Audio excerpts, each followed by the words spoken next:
सासू जी के बोली सुन के जिया मोरा सालई हाय राम जिया मोरा सालई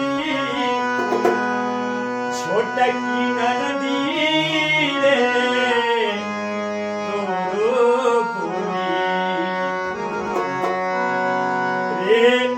छोटकी नदी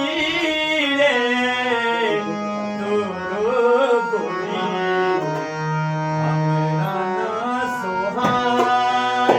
छोटकी नदी रे तोरो गोरी हमरा ना सोहाय छोटकी नदी रे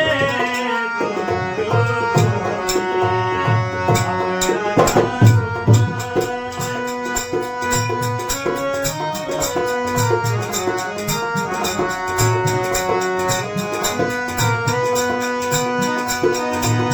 सासू जी के बोली सुन के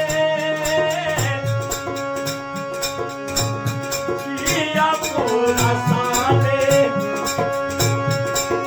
हाय राम जिया मोरा साले छोटकी नदी रे तोरो गोरी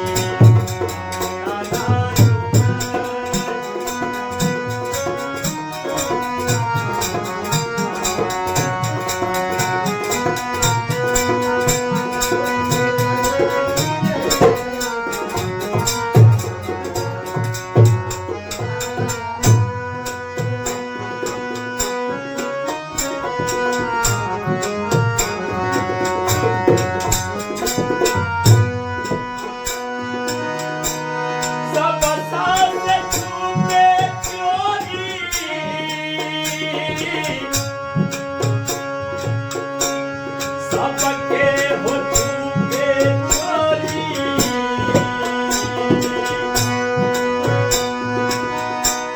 सबसे हो छूटे चोरी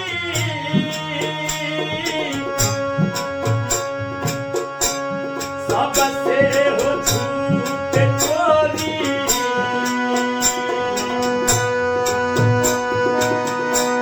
चिट्ठिया पे भेजै हाय राम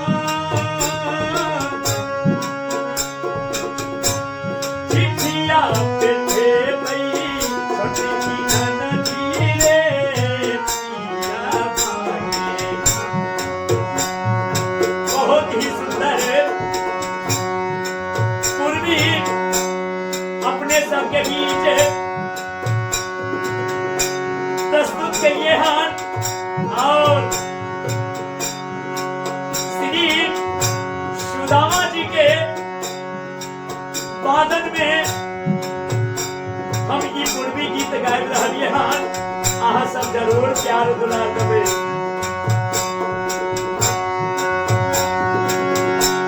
सबसे हो छूटे चोरी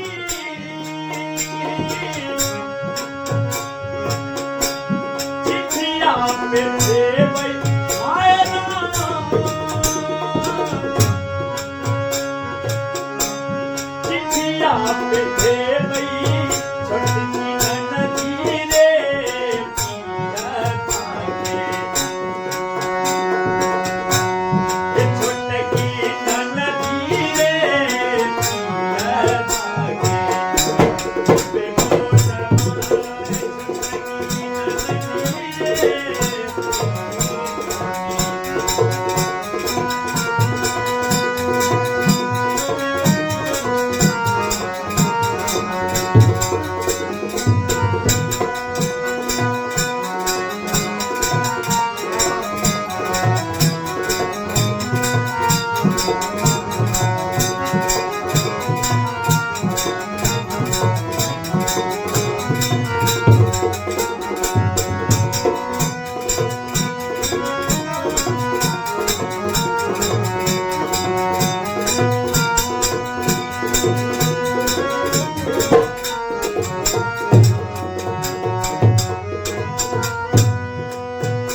Thank you.